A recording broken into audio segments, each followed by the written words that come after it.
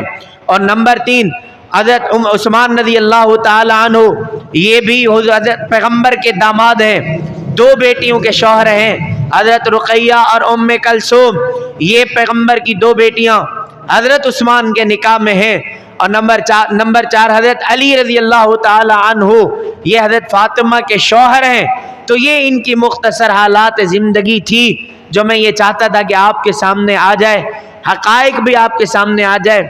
علی کا بچپن بھی، علی کی پرورش بھی، علی کی دیکھ بھال بھی، علی کی جوانی بھی، علی کا نکاح بھی، علی کی اولاد بھی، علی کی شہادت بھی، اور حضرت علی رضی اللہ تعالی عنہ کی ذات کے حوالے سے صحابہ کرام کے آپس میں محبت بھی، یہ بھی آپ کے سامنے آ جائے. اسی پر میں اکتفا کرتا ہوں. وآخر دعوانا ان الحمد للہ رب العالمین. میرا تو درس ختم ہو گیا. کوئی بات کوئی ساتھی پوچھنا چاہے، کوئی سوال ہو تو پھر پوچھ سکتے ہیں. جی. حضرت علی رضی اللہ تعالیٰ عنہ کی پیدائش مکہ ہی کی ہے.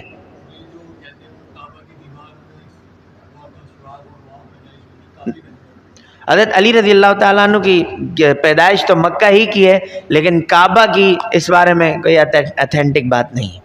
جی. دوسرا سوال کوئی ساتھی پوچھنا چاہیں.